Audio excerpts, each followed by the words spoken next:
Thank you.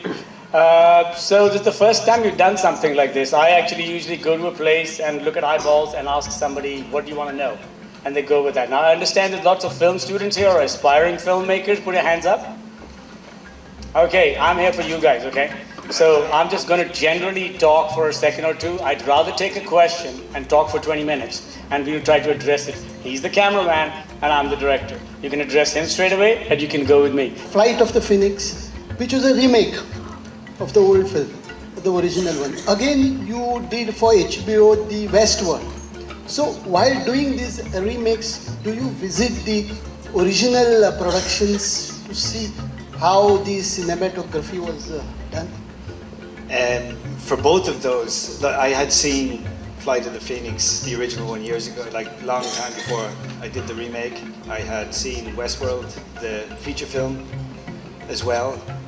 I revisited both of them just to remind me, but I'll be honest with you, they don't guide me in anything I'm doing for the next version, because to me, they're separate films, they're separate TV shows.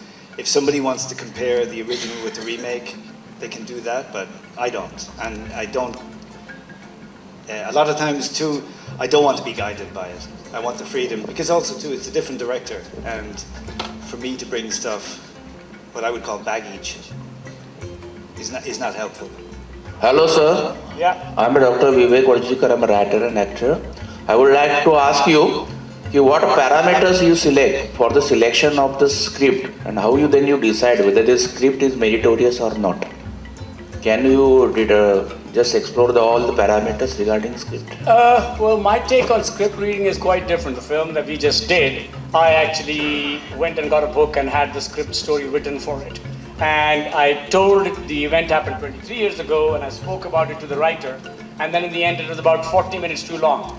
And I had to come up with a way on how to chop off the beginning and the end, and you approach it like that. So that was something that I originated.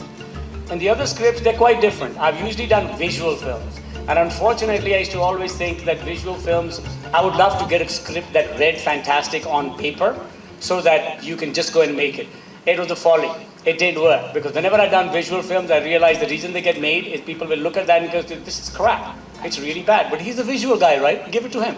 And somehow those movies got made. Now when I look at it, some scripts that are phenomenal, and I go, this script I would like to make. People look at it, they can read exactly what it is. They say, this is great. No, we don't want to make it. So I don't know how movies get made.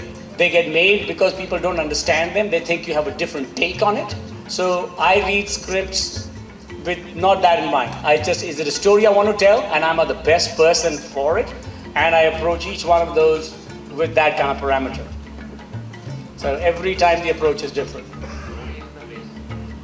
Shut it up. Story is the base of the script, and script is only written regarding the story. Well, the best way to look at it, I look at the script as a great blueprint. You know, you can look at a blueprint and just know that is the building going to be great? I don't know. So you have to look at it as a guide, but that's not, if you're making a studio film, that's not the best answer. Because they want to know how commercial is it, what will it look like, then you have to make a lot of eye candy to sell people on what it will look like and where it'll go. And you put together these visual packages, which now with today's AI, you don't read anybody. So for me, I just say that it depends on that. But the story in the end is very important to most filmmakers. I'd say the visual films that I do, probably not. I end up putting the cart ahead of the donkey and just say, this is the look I have in mind, and then we figure out something, sometimes. But for something like Immortals, at least for Brendan, I told him that everybody was making comic strip books. And I just said I wanted to make a painting book. I wanted to make it look like if Caravaggio lit a set. And I only took, and I usually don't take comic strips and I don't take pictures of other films to the DP or to anybody. So for that one, I just showed him paintings of Caravaggio and a couple of people. I said, this has got to be the finger of God kind of lighting like this. And we go with that with the story. So that's to Brendan. I had to pass it on to show him we need to study paintings to go into that. So the script was kind of half there. The writers were very flexible and wonderful, and as we went along, which is the last thing you want to do in a visual film, because you spend so much money while shooting, you don't really want to think on your feet. So, but sometimes you just don't know. The cart and the donkey go a long way until one has to take off. So when we were doing the production of that film, I had the writers over, And as we were looking at scenes, and they could tell me, you can afford this, you can't afford this, you can afford this, you can't. And I take a very practical approach. I always take the Punjabi expression, "Pair ekdam bichhao, pehla dekh lo bhi kambal ke naal lamba." You have to see, like, otherwise, spread your feet once you know how big your blanket is. Otherwise, either you're going to get a head cold or your feet are going to come out. So I always work with a parameter like that. I just say that, tell me how much you have. And if I can't afford this, I'm very flexible. And sometimes you should be and sometimes not. One other thing just to add to that, don't forget, a great script doesn't mean a great film. And you can also make a very good film with a very average script. So, And vice versa. yes. So for the audience, like, the script is important, I think, to the filmmakers, but that's not what the audience are watching. So I think personally that you have to put yourself in the position of sitting watching the film, be an audience member while you're making the film, not afterwards. Of casting a cinematographer for a film for you, and what are the initial conversations you have with the cinematographer? Only an Indian can ask a question like that, casting a DP. You don't cast a DP. A beautiful question. I'll tell you what, we have a shorthand. Most of the people that I work with, I'm not the kind of guy that fires people or raises his voice on a set. So for me, for the DP, Brendan used to be the focus puller for my college professor, who was my cameraman. And as we started shooting over the years, the college professor and me kind of just reached an impasse. And Brendan was available on some of the commercials. We started doing commercials. That was the great thing about having a background that we do commercials together. So when you know that you can do the short sprints, you just have to time out and see, can you do a marathon with that person? So for me, the first time we tried something, it worked out very well. So for me, I've been working with Brendan for 25 years, and I think he kind of knows that we have a very small shorthand. So he was the only person, the film that we did right now in India, he's the only white person that I brought from outside. I love the Indian crews. But it was a real problem on when I need a shorthand to talk to somebody, and Brendan and me have that.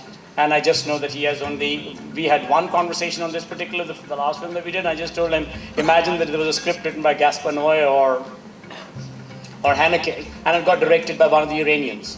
So I want it to be very classic and flat, and there's going to be nothing. And I think somewhere in the middle of the film, we did one dolly move. And I went, you know what, it doesn't work.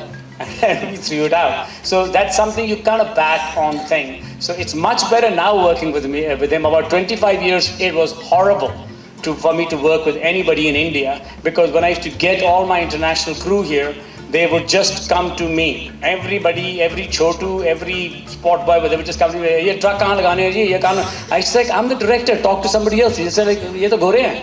I said, doesn't make a difference. I'm the director, don't talk to me. And they would come to me with all the problems. But it's all changed now. They completely understand the hierarchy. And when you go out there, he was still the star in the little tent that we were shooting, because they hadn't seen a white guy out there. We were somewhere near the Amritsar border with Pakistan. And they just love coming up to him. But years before, the problem used to be that they didn't think that the white people were working for the brown guy. But now somehow the Indians get it, and it works beautifully.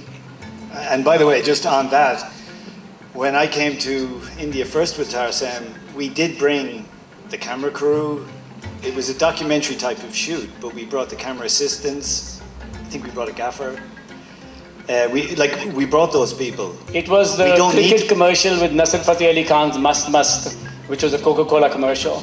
And Brendan came with me, and we just said, we're going to figure India out. And the idea of the commercial was just, they said, the color red, because Coke wasn't very big here, and we want to own India with red. And we just came and just said, okay, well, we put our eye to it. And Brendan took over. Again, the point I was making was we had to bring crew here. Maybe we didn't have to, by the way, but we thought we did. Now I am very comfortable. Like, the last thing I did with Tarsem in India, had an amazing experience. The crew were amazing, everybody. And by the way, in terms of, if it matters, and it does matter, the best catering ever on a job, the best food ever. Amol Deshmukh here. I just want to know, how do you pitch your script to your producer and production companies? And also, I just want to know, how do you deal with the budget? Thank you. Okay. 2 questions. I don't really pitch scripts. Usually the scripts come to me, and they ask me if I have a take on it. And then I take the script, and 90% of the times I don't. And then if I have a script, I just say I have a very strong viewpoint. I would say 95% of the time people are looking for that. And I always say it's okay. And I tell everybody that you might not like what I might be wrong, but I'm consistent. I know what I like. You might not like it. So for me, I don't know how you would do that. So I just think if you have a viewpoint and it's different from the people around you and you get a break, take it. Because if you're going to make exactly what everybody else is making, all I can tell you is there's only 1.4 billion of us here. So if everybody's drinking from the same well, everybody's crap looks the same. So you've got to have a different perspective. I was just lucky that my parents were in Iran. I grew up in Shimla, traveled front and back since I was a child, grew up on films that the language of which I did not understand in Iran, just watching films that weren't dubbed, that just were just playing in Farsi. And I ended up liking only a visual medium. And just the time when I came out to work, everything was, music videos were coming out, the commercials were going, universally. So it was kind of the break at the right time. So, let me go back to your question, which was, shoot again. Budget, oh really? Okay, I'd say budget, I go the other way. I'm very practical. I always say I'm like a glorified account man. I literally look at it and I just say, if you've got a budget, tell it to me. A lot of times, especially out here, I'm having that experience, which I will never let happen again, is that when I do it out here, I find at least, if it's a general statement from the one thing that I've done in India, is that they do not empower the right people. And that is horrible. You'll get a line producer, you'll get a distinct piece, and all those people are working for the production company again and again and again. I work with them and I go like, oh my God, he's really smart. But then he knows what side of his toast is buttered, which is just the production company he's working for. So you'll never get a straight answer. So I just said, next time when I come in here, I will bring my own line producer. Because you never know what you're spending on it. And you've got to find who that person is for you. So I just ask usually how many days can I afford. When I say I can afford that many days, then I will go with that. If it's something that requires a visual world, then the number is different. So I take a ballpark, and then to use the Punjabi expression, Pyar Bishal. Hi Tarsem. Hi Brendan. Yeah. Vishnu here. I'm a cinematographer. I would like to know how you guys develop a visual language for a particular film, because you are a very visual director, and how it's distinct from your previous film. Like all your films look different, and what is the process behind it? Thank you for saying that. Sorry. Okay. Great question. Can I add something onto it? Sorry. Yes. Yeah. Also, on a film like Fall, you travel throughout the world and you've shot in like many different top of 28 countries. Yeah, 28 countries, and still it looks very cohesive. So, what went behind that? Okay. For every film, it's usually different. For The Fall, that was kind of a project that I had, that I just said, how do I make a language that I want to originate, which is not really the classic language of cinema, which is, how you do the coverage, how you film, and all that particular one. I wanted to come up with a different style. The closest person to it probably is the Armenian director Parajanav, who does the opposite of what they teach you in film school. When you go in film school, they tell you, put the camera here, make sure the poles are going away, you understand the depth, you understand this. And this guy films like how the Rajasthanis probably do their paintings in miniatures, or this thing, which you take a place that has depth and you destroy it by doing the absolute opposite, by using telephoto lenses, by doing that. And I just thought like, I actually am much more closer to that. And I wanted that language to be the language of the fantasy, but the hospital language to be really boring. So it is just supposed to be somebody's bored in the hospital, they hear a story and it blows their mind.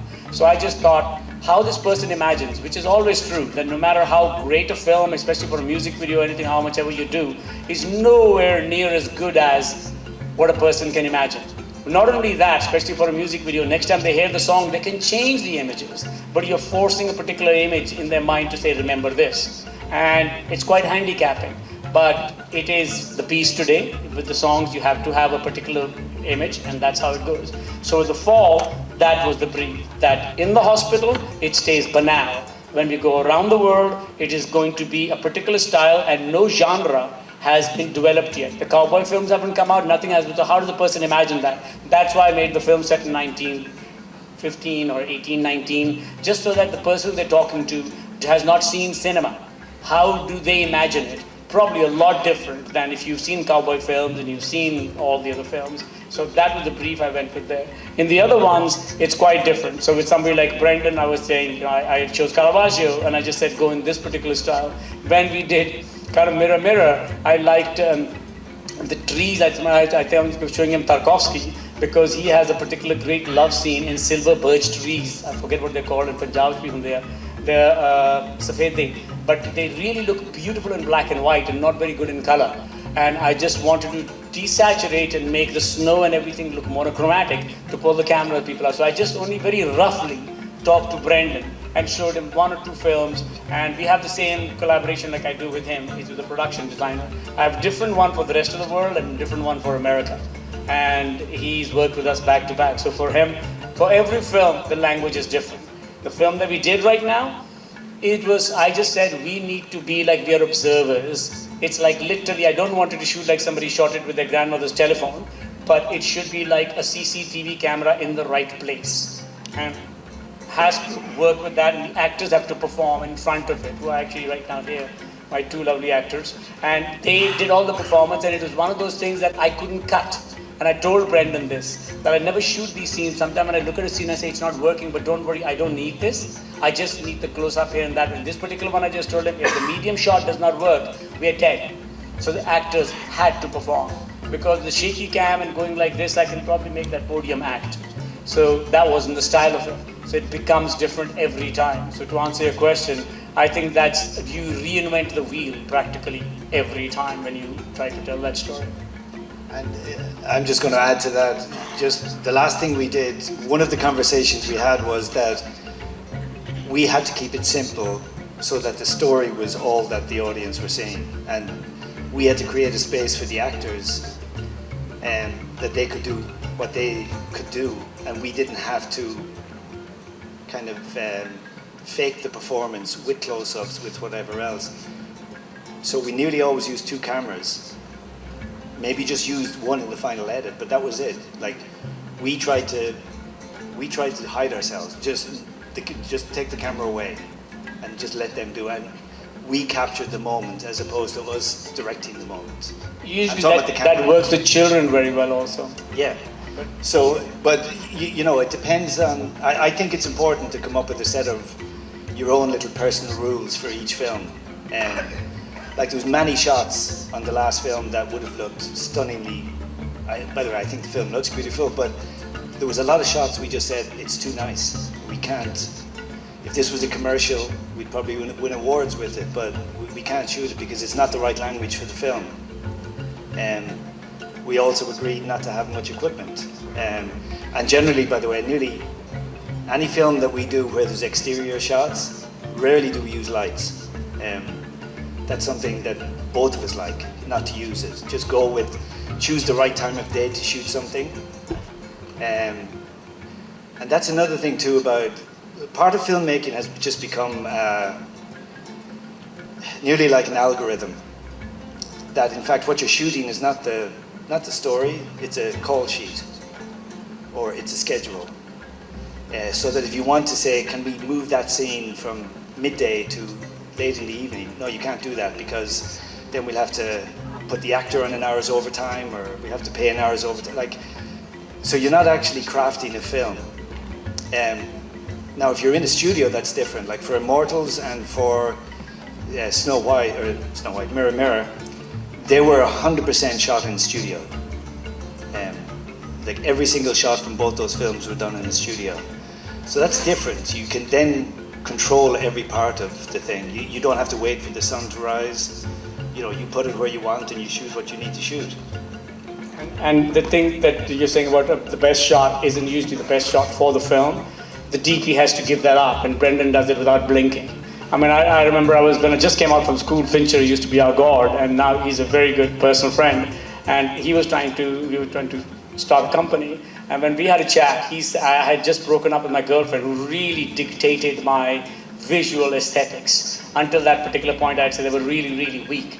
And I was giving this talk at MoMA in New York, and I kept talking about how incredible she was. She put the camera, she always knows, I don't know where to put the camera. She was like this. When I finished the talk, when I later on had a chat with Fincher, he said, you and I both know, And he said this line, and later on I thought about it. I said, actually, no, I did not know, and I'm glad you said it. And his thing was, he said, you and I know that it's not about coming up with the best shot.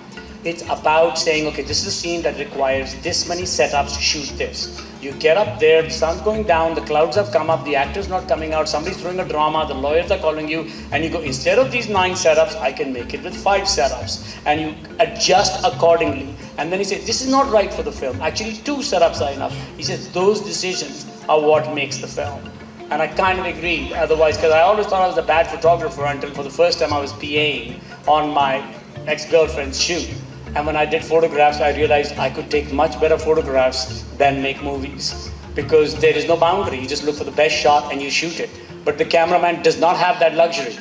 He has to shoot to put the story forward. If there's a very big ego, you'll have a massive problem. And I'd say this is the least ego you will ever encounter. And just on that, I would much prefer to do, I mean, obviously we all want to do great work, but more important than my personal work is the film. I'd much prefer to do average work and the film be great than have a great looking film where nobody's interested in the story, because, you know, that's just a waste of time. Shoot. I am Mario Pimenta. I want to ask you, how do you deal with creative differences? In the I am Mario Pimenta. I want to ask you, how do you deal with creative differences on set? What led you to your field, and what is your motto while working? भाई साहब हिंदी बोलते हैं आप? Creative differences of what? On set. Sorry, Mike. I never thought I'd have a problem with an Indian accent. Mwah. Sit down, my friend. Are you talking about creative differences between him and me, or? I want to ask you about how you deal with the creative differences on set, along with each other, as well as what led you to your field, and I also want to ask, what is your motto while working? You know what? What is my motto? I don't think there is one. I think there's an expression that says any philosophy that can be put in a nutshell belongs there. So no, there is no one motto. You just have to do a billion other things that you go by the rules on, and they're a bit too many, and you need to be flexible. So the first question was that. By the way, the difference between us? But I'll give you one motto I have is, and I do this on every job, I can never say no. No, that's seriously. Like, I don't think that's a position for any crew member to say no. You have to find a solution.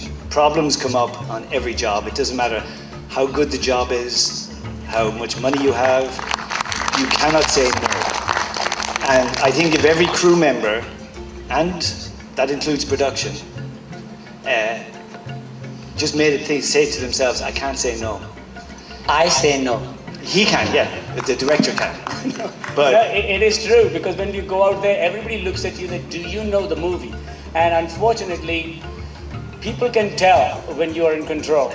And if you go out there and you kind of like half in control and you open that can of worm and just say, okay, let's all have a discussion every particular time, it might take you about 20 years to make a 5-minute film. In the end, it's got to be a bit of a tunnel vision. I prefer a one person's vision on the film. But at the same time, this is not a medium like writing, where you can write whatever you want. It requires the collaboration of hundreds of people to get that out there. You have to get them to trust you. You have to get them to believe in you, that when you just say, lie down in front of the truck, they lie down in front of the truck. But if all the time you're crying wolf, it never happens. That's why probably I'm always told my shoots are the easiest and funniest shoots to be around, because there is no pressure for anything. Because when I say pressure is on, everybody wakes up. But a few times when I went to other people's shoot, the tension was here. And I'm just thinking, what happens if something goes wrong? How do you tell them this is important? You can't. You just cried wolf all your life. So for me, creative differences need to be solved before, as much as possible. Whatever you do, when you end up on a set, believe me, new problems will arise. And everybody will look to you. If you, I don't know how many directors there are in here, they'll look to you to say that, can you solve this? And if you can't, be honest about it. And the film that we just did right now, I couldn't afford to have it the other way. It just had to be in medium shots. So we went with that. So creative differences, if you've got with producers, you got a problem. So just solve that long before you get up there. If you get up there and you start shooting and your producer sees the film differently, you need to be in a particular place in the totem pole to say the producer doesn't matter. You are the financier, which is unfortunately a thing that I find very common in India. But a financier is exactly confused with a producer. The person who writes the check in the West is very different. He might not be the producer at all. The producer is the originator of the material, who knows more about it on anything. But in my experience out here, the person who writes the check just simply ends up being the producer. That's not particularly healthy. By the way, Sat Sri Akal ji, one of my line producer is here. He's a gold of a man. Usually when you have any line producers anywhere you go, they are a pain in the butt. This is the only person whose crew I saw was ready to die for him, because you realize that he's just one of those people that whatever he says is measured and is wonderful. You will not find, I don't think there's another one like him anywhere. No. And if you find a person like that, grab him with both hands and don't let him go. Absolutely. By the way, one thing about creative differences, there should be creative differences, but it's not a competition. I work with other directors, and sometimes, unfortunately, I feel I'm making good suggestions to help them tell their story, and I can see that their ego, they just go, no, I just did something recently, and it was a nightmare. It was like the complete opposite of working with Tarsem, and the film will not be good, I know that. It wasn't just me, many heads of department were making suggestions, all for the better of the film. But the ego of the director wouldn't let any of the things happen. And it's not a competition. Me and Tarsem, like, sometimes Tarsem suggests things to me, and I go, he says, this is the reference. I go, oh, really? You think that's gonna work? And what we ended up doing, I'm talking about a specific thing that none of you have seen yet. I didn't like it at the beginning.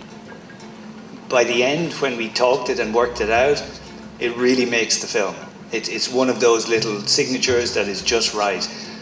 And I didn't believe it at first. And it is a tough one in a place like India to leave your ego outside, because it's the one thing that I'd said to everybody, that if anybody raises their voice on the set, I don't care if it's to a sport boy or anybody, I will call lunch. I only did it twice, and it never happened again. It's so bad for actors because they say, action, and now act. And that person is like, I'm supposed to be crying here. And it never works. So for me, I just said, like, stop it. And then the other thing that they all love is touching each other's feet. So whenever Mittu would come, then I started touching their feet. All the Jamadars that came, I touched their feet. I said, like, you stop, I'll stop. So I don't know, that's a ritual that goes on and on and on. But I just think the whole hierarchy thing, just leave your ego outside. It's got nothing to do with the film that you're making. And on the, like, I think part of my job also, and everybody on the set, is to create an environment that's helpful for filmmaking, especially the actors. And I see it all the time. It's not just in India, it's everywhere.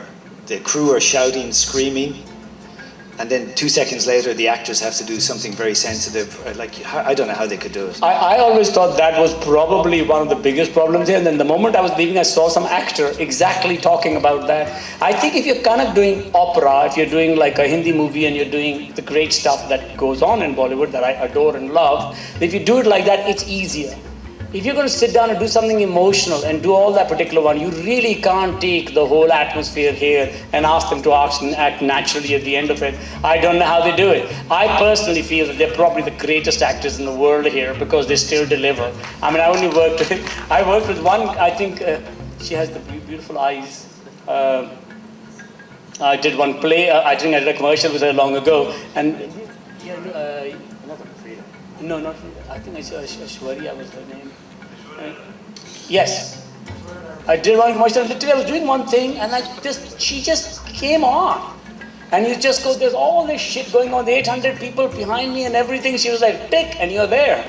There's nobody else in the world. I mean, we used to get embarrassed as kids when we used to see those movies and see people, especially when they did Hindi movies abroad. We used to die of embarrassment when we used to think of these people like singing among the kabutars and driving in Trafalgar Square. We said, like, what will white people think?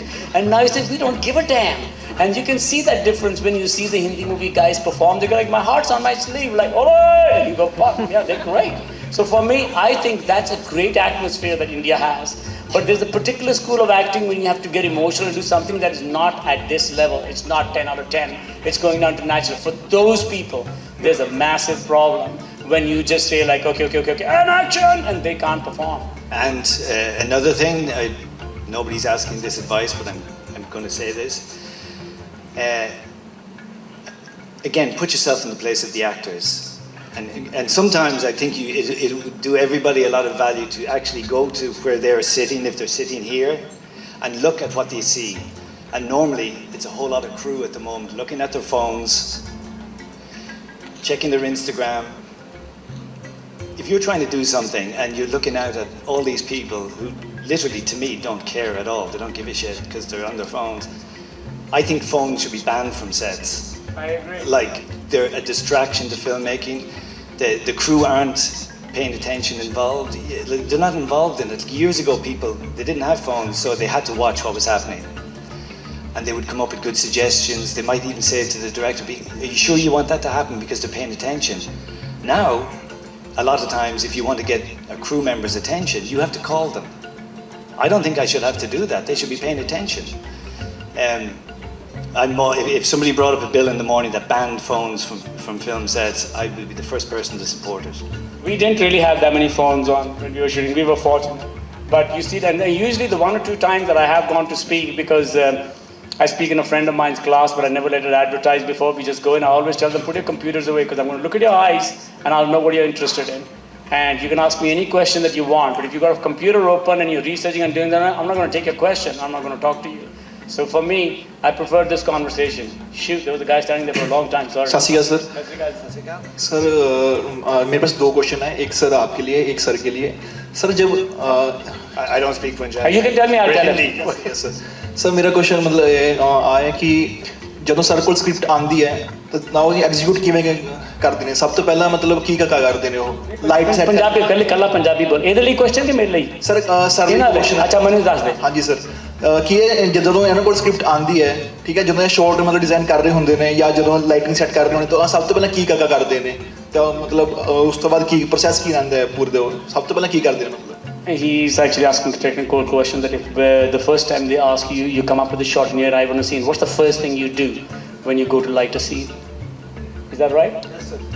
First, light मतलब क्या करते क्या सबसे पहले जो आपका script आगे उसके बाद? You do first you have probably start with the chai. Think about it. Composition वगैरह sir, composition. The first thing I would do, well, generally this would be on most films. You block the scene first with the actors, so you know what's happening. I've seen people try it the other way. I don't know what they're doing. And also too, I think it's incredibly disrespectful to tell an actor, okay, stand there, say these 2 lines, walk there, do this, pick this up, walk out. What involvement have they had? They're monkeys at that point. Yes, sir.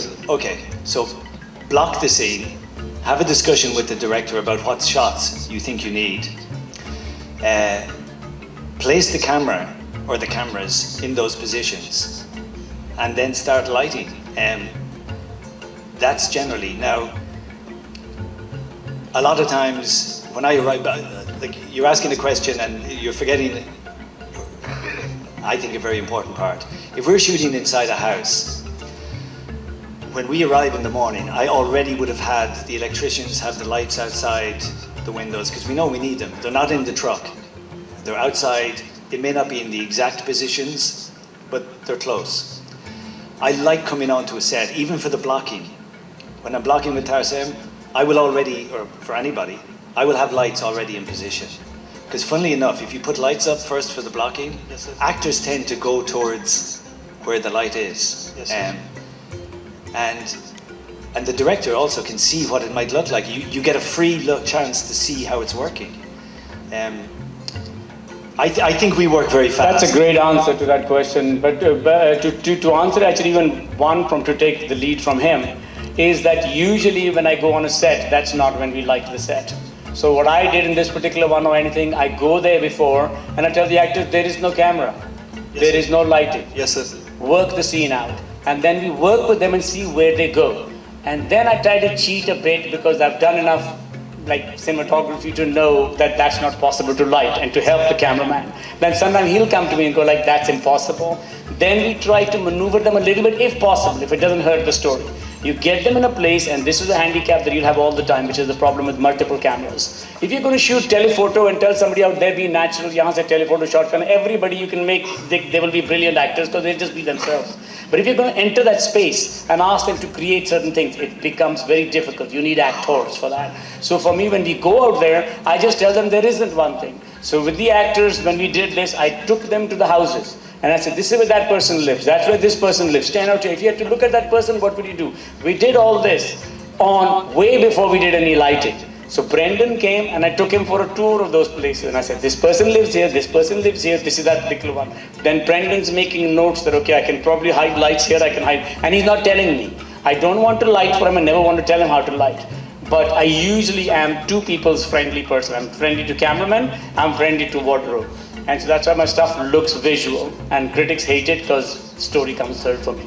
But usually that's what happens, that we do it on, I would say even before the tech scout. Yeah. We had already done the scenes before. So पहली चीज़ है कि उनको ना acting करने दो कि आपने acting करनी है कैसे करेंगे. And then I think, you know, in theater it's different.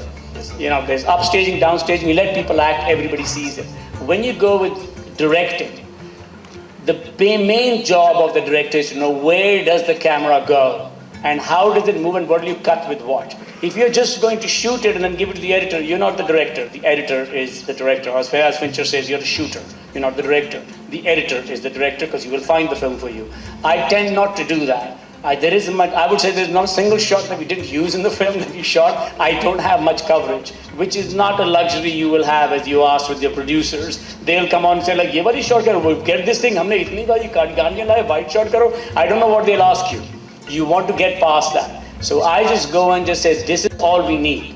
I'm fortunately in a position where the producers aren't there and they don't fight me. And then Brendan comes in and he just says, if they moved a little bit here or this could happen. And then I think, can I get a second camera in? Because usually the problem with multiple cameras is when you put multiple cameras in, you've got all average shots and no great shot. You only need one good shot to tell it. And in the earlier days when we used to shoot just with one camera, it's like there's one director on the set, his guy goes on that camera, that's the shot. Don't shoot another shot. Yes. But now the technology is enough out there that you can probably sometimes get 2, 3. And by the way, just I think it was Harris Savides who I heard say this first. He used to light the space, not. So he would light, if he was in here, he would light it as it should look as a normal theatre. And I think that's a good kind of philosophy to follow. Also too, by the way. Brilliant one to bring up, because in Birth, when she's in the theatre, that shot is phenomenal. Yeah, but I always try and see, and very rarely does it work, can I only use one light? How do you, because the more lights you use, in fact, the more problems. And I like to see, can I take away even that one light? Yeah, no, but sometimes too, and this is genuine, like if you go and see, especially in India, like a building and there's just great sun coming in a window, like what that sun is doing, even if I have to recreate it, I will take my guide from the sun and just copy it. And I think that's what generally you're doing is, like the sun, that's why outside I don't like using lights. It's better than anything we could do. Sometimes you have to recreate it in the studio, but I take my guide from that stuff. But use less lights. Like one thing that, it wasn't just the gaffer, when I worked in India recently, they didn't understand, they thought I was making a mistake because I didn't have enough lights. I knew that even if we could afford more lights, it would just slow us down. And again, part of my philosophy is the more equipment you have, the more people you need, the more difficult it is to get from A to B. You need the right amount of crew, but you don't need more. You need the right amount of equipment, but not as much, I think, as people generally think. And this kind of ridiculous battle happens always between production. When we did The Fall, for that person's question, we were in a particular place where I think Tommy sent home. We had 28 people. We said, no, take one, take two, and all these guys were completely this thing. He sent 28 people away, and we ended up having 3 for 28, and it worked much better. So for me, Brendan is one of the best people for when you just get like actually just make the natural light work. Yes, sir. And right now there is so much more control in post also. But that doesn't mean that you don't light it and just have some producer decide, okay, now this is the new fashion, do this, do that. Have an opinion. And if you get to fight it out. And by the way, one of the first questions I asked the line producer or the producers is, how much money do we have? I don't need to, I don't micromanage the money. In fact, I don't want to know about it. But just tell me, roughly. And then I say, okay, when we're going over, tell me, and I'll stop. So there's no battle. I will get rid of everything. I'll get rid of one, I can shoot with no lights, one camera, one lens. Now that might not get the director what they need, but I'm not going to fight about this. It's not my fight. It's like, my job is to try and shoot the film. If the producer says all we have is $10 or whatever that is, 100 rupees, fine. But it also, if a producer it's a lot more. If a producer hasn't budgeted properly, again, that's not my fault. And sometimes I see films that, you know, if it's a big action film, you need techno cranes, you need this. That's what you should have. They haven't allowed any money for this, and you just go, you don't know what you're doing. Yeah, you can't compete with, like, you know, the style of the stuff that you like when you do the songs in India, which is really beautiful. There has to be a 3/4 backlight to separate the background, all the particular. It's just a rule that everybody likes now, so that when they're working out at a gym, they see these dances and it somehow seems to have the right contrast and it works. What are you lighting for? And by the way, I'm not sure if this is still part of your question. I think. पर लेकिन sir मुझे फिर भी help out किया आपके question जो आप बता रहे हो अभी आप मैं समझ I can. It's okay, let him finish. Are you telling me to shut up? No, sorry. No. Go ahead. I honestly think we all need restrictions. Like, I think the worst thing anybody could say is to a director, to a DP, to a designer, you can have anything you want. Now what do? You've no excuses. You can have everything in the world. And I think you will probably take everything you can get and you'll fuck it up. I like restrictions. If somebody says, but I want them to be clear, I don't want games. I hate games that go on, especially between the crew and production. Just tell me the money you have and let's work with that.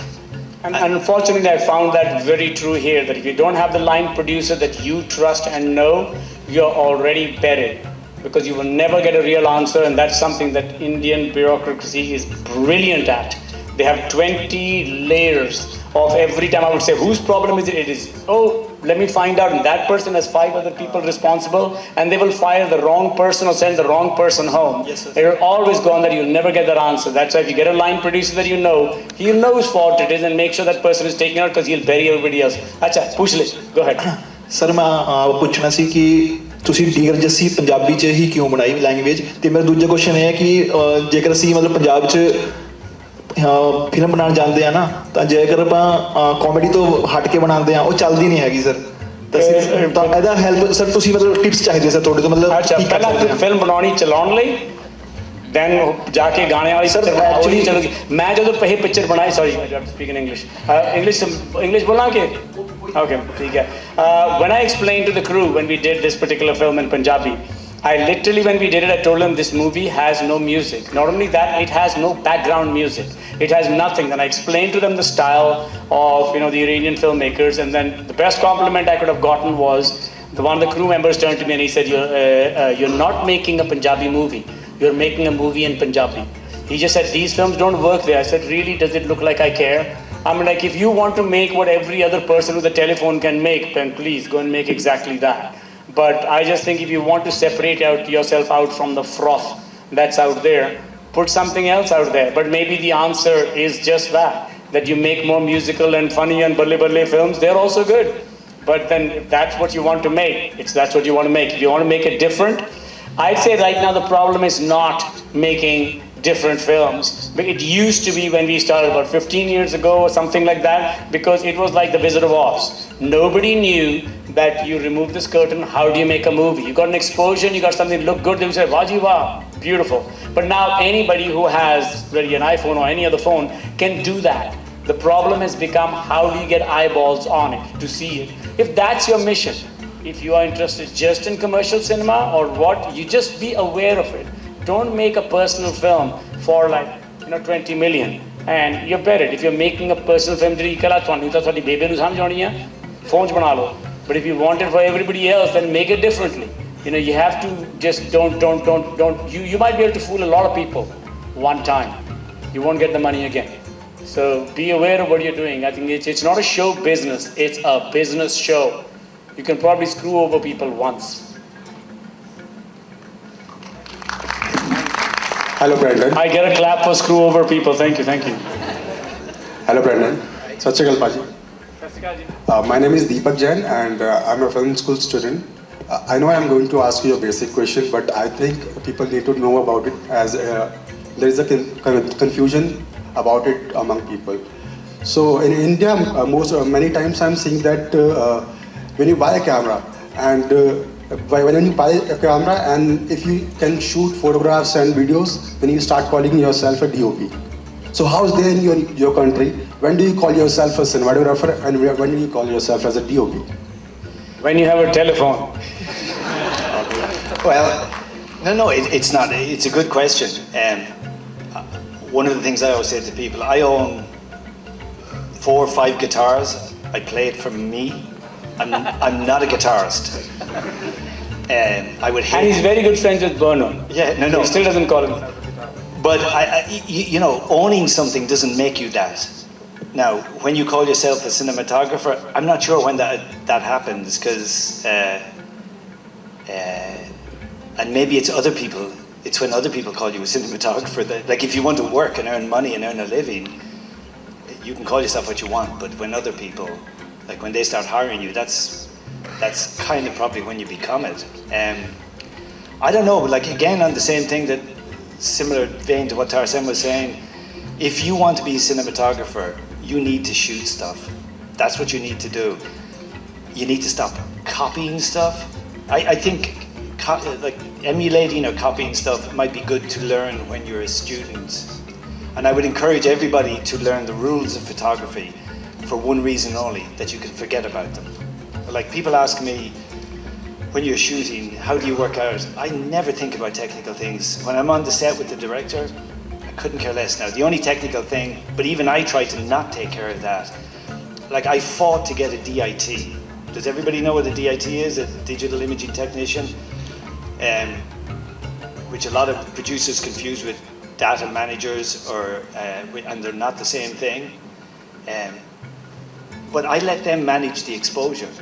I know you're going to find this strange. That's when we're shooting digitally. If we're shooting digitally, I just capture the image in front of the camera. I tell them the stop I want to shoot at. If it needs NDs, put them in. They don't need my permission. I empower the crew. I tell the DIT and the first AC, make sure the exposure is correct. If you need to ask me something, do. Never clip the highlights, and get the most exposure you can, and then I do the print or the grade later. But that's kind of it. And also I think your question raises a bigger issue to me, which is that people in India or anywhere always think that the grass is greener on the other side. Like, are they like really intelligent? They won't call themselves DPs there. Just like there's 85% fools here, there's 95% fools there. There's idiots everywhere in the world, and about 5% brilliant people who will make the changes. So don't think that just because here people are silly in doing that, they don't do it there. Ullu wahan bhi hain. So you just have to get away from them and just know that there is this stuff everywhere. It's not, so what you do here, a lot of people there do the same crap. I said this because in some foreign films I read photographer rather than cinematographer in credits. That's what I... Sorry, what? Oh, photographer. You're talking about director? In some older films. Yeah, look, are you talking about the titles, director of photography, cinematographer? Yes. This is all rubbish. Call yourself what you want. Yeah, exactly. Just as long as you get called by other people the same thing, it's okay. If you're calling yourself cinematographer and they call you Ullu, you're Ullu. So it's just like... No, yeah, but it's about the work you do. Like I've seen people get upset because they wanted the title cinematographer rather than director of photography or vice versa. Like, again, the word ego starts to come to my mind. The only word I'm scared of is when they call you artist. That means they don't want to pay you much. And I go like, no, leave art outside, just write me a check. Hi Tarsem, hi Brendan. Hi. Where are you, John? Yeah. Okay. My name is Zai Borkar. I'm actually an art director on animated films. I'm actually an art center alum. And so this is kind of a personal and professional question, but I actually moved to LA 16 years ago to go to art center. And I think like from the very beginning, it's like almost like if I brought my Indianness out in color or in a color theory class or something, they always said, oh, bring the saturation down. Oh, this combination doesn't work with this. So in a way, it was like a lot of training towards. I even worked in like many studios after that, and I feel like the aesthetic kept changing to, of course, like makes sense. They make films for America, and but now I actually made a conscious decision to move back. So 16 years later, I gave up a good job, and I moved back to Goa, which is where I'm from. And just when I got here, I got this really good opportunity to make a kind of like an indie animation, and it's about a very Indian topic. Almost universal, but very... Shoot with the question. Yes. So my question is, I'm struggling with trying to let go of that very slick Hollywood aesthetic. It's almost like struggle, and I'm trying to find like how to make this film here in India and make it more like, it would feel more like being home. So I know that you made this film. Okay. All I can tell you is, they say, "Dhobi ka kutta na ghar ka na ghat ka." So most of the people, when they go to one other place or something like that, you just think like I remember all our life, when we used to go to England, they used to ask us, "Where are you from?" We'd say, "From India." When you were in India, "Where are you from?" "I'm from England." It's just like somehow everybody wants to belong somewhere. If you went out there, your vibrancy might have been too much for them. That's what I was always accused of. And I never even saw it vibrant. Have you ever been to an Indian wedding? There is just like this, there's dilate to until it becomes illegal. You just take it until the graph just levels out on top. So for me, you just have to think, if that's what you like, it's okay. At the other end, if the people who are paying the bill are not going to pay for it, make that decision. Is it something you can make on your own? Make it. If you think that basically, I just have a rule that if it's something that you're making personal, it better be something that you can afford to do small. If you're going big, like I know when people, if you make 3, 4 million, 5 million, at least not going to talk about numbers differently, but you can make the personal film. But if you're making 70, 80 million, you should allow other people to put a little milk in your coffee. But on the other hand, if you're like, making Oppenheimer or this thing, you've got enough of a track record to say, no, I'm going to make it for 100 million and nobody puts milk in my coffee. We're not in that place. I'm in a slightly different place than where you are. So I just say, figure out. If this is something personal, animators of all people, by the way, if there's anybody who's exploited more than anybody in the world, it's animators, okay? Then when the money's all run out, they go to an animator. But I just say, if you have to, figure out what your style is. And if it's not commercial, it's not commercial. When we were in school, I was a classmate with Michael Bay. And we both loved working with each other, hated each other's work. He used to always say, you'll be the guy who will be unemployed with a bag of art that nobody wants. And I just said, really, my work doesn't look artistic at all to me. I just think your work is shit and you think my work is shit.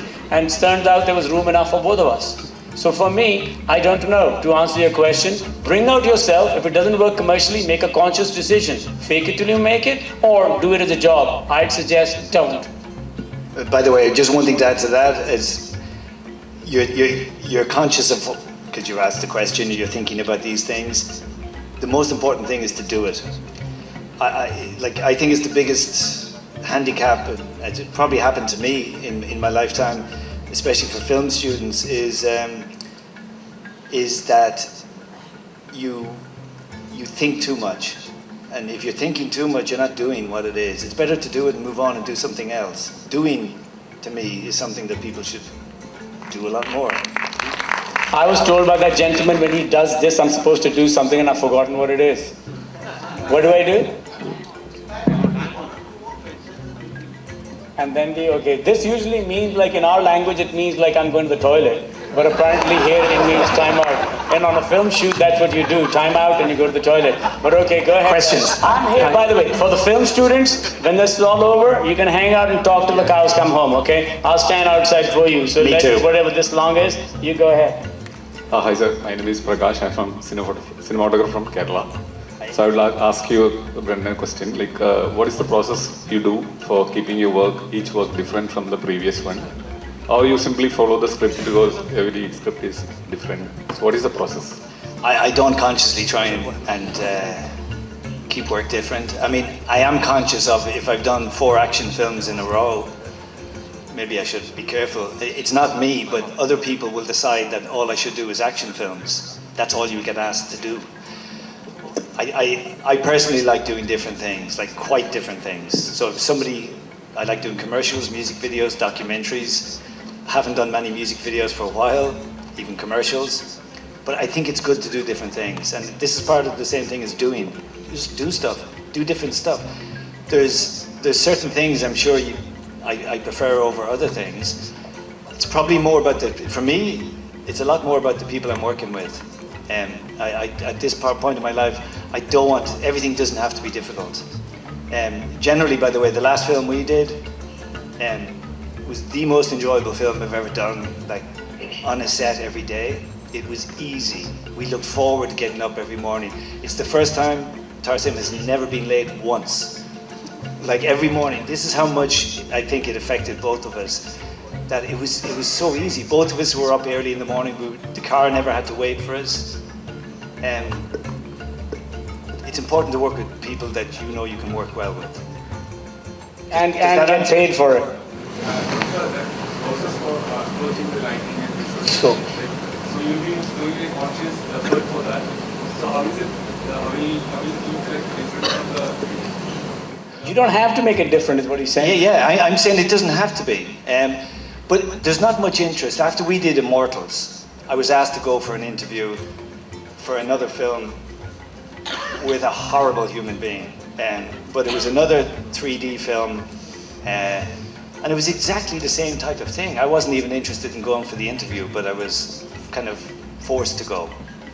That had no interest for me, that film. Not like the person that was asking me I didn't want to work with, but the film itself, it was literally an exact copy of Immortals, and why would I want to do the same thing again?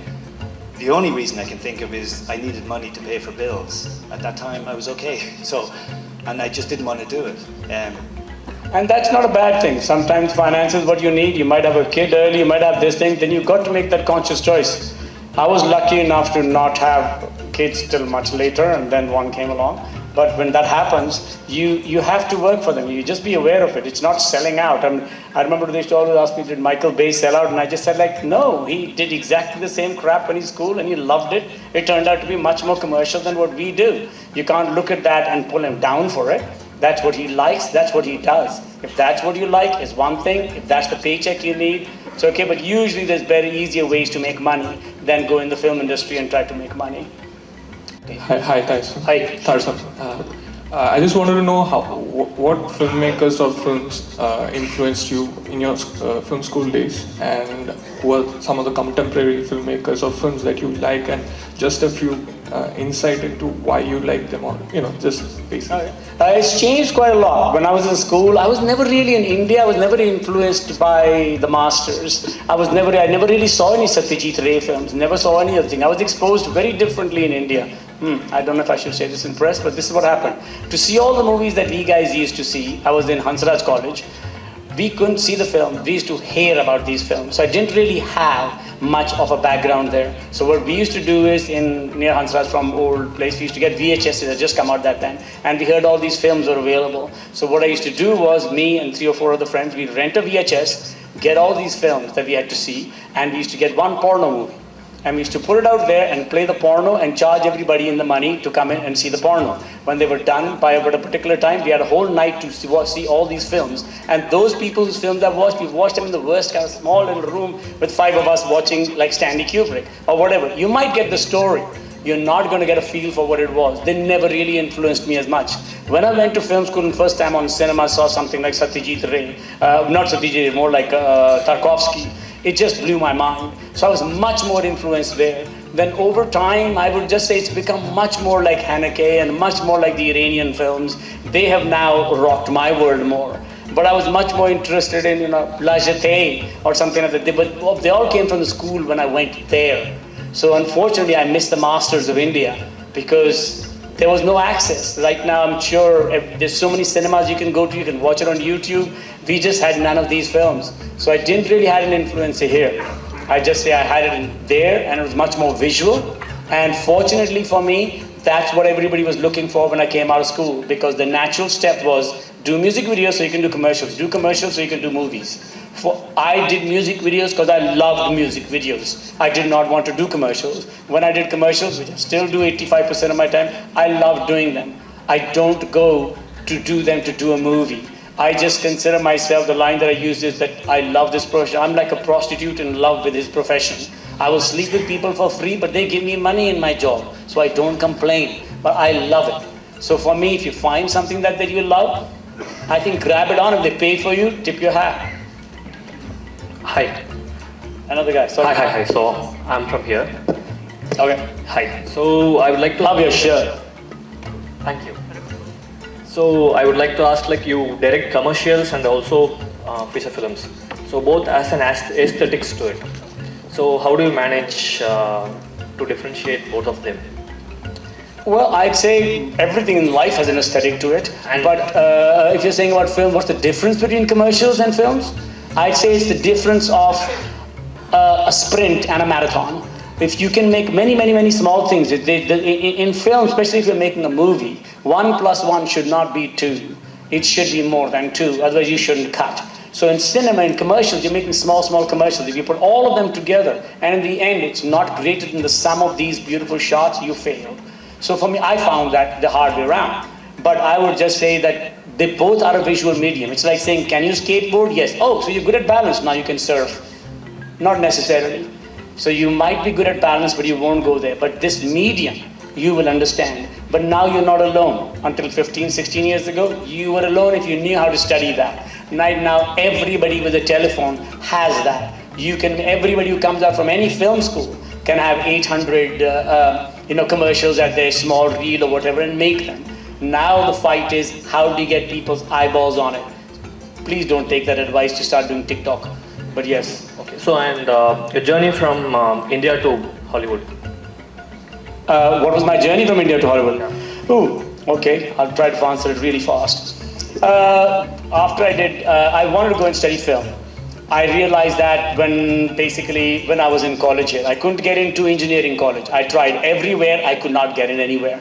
I got into Hansraj by lying and cheating. I graduated from there because my dad would not let me go abroad until I saw a film, until I had a degree in like commerce, business, or not business, commerce or law. You know the Indians, you're a lawyer, doctor, engineer, or a jerk. So for me, there was no other category. So when I finally did this degree, did the degree in commerce, I was going to go to Harvard apparently. So I just basically lied all my way through until I arrived out there. All this because in Hansraj I went one time for a friend who was applying for a visa, and I saw a book, and it said Guide to Film Schools in America. And it blew my mind. Like most Indians, I just thought you went to school to study something that you hate and your parents love. But for me, I figured out, I was like, they teach this in school? I was like, this is like how to sleep with women. The teacher in college, I'm there. So for me, that changed my life. I got in the thing. All my thing was, I'm going to go to America and I'm going to study film. That's all I'm going to do. I geared myself just for that. So I went to Canada, called my dad and said, I want to study film. He just, I'm going to cut you off. You don't exist anymore. My uncle gave me $64 and one-way ticket, $64 and a Greyhound down to LA. I arrived in LA, went to every school. No school accepted me, including in Canada. When I was there, I went to every school, but no, because I was dressing up like as an accountant. I was dressing up in a suit and thinking and seeing these other students who were coming in wearing jeans, and I was just thinking, what a loser, you're never going to get into college. Turns out that's what they were looking for. I was the loser, and I never got into any college. I tried in every place possible, and then my uncle told me, Simon, he said, there's a college right behind me.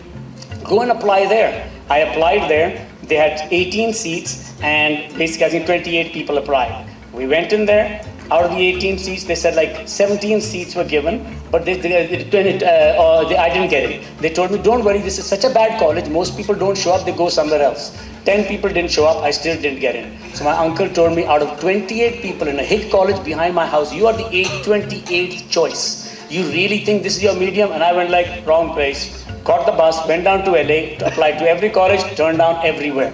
The one place that I found out finally, it's called 101 now, I understand, which is when they teach you film for the first time. They go like, you're an idiot, this is the camera. I was 24 years old, I had never held a camera in my hand. I didn't have a clue.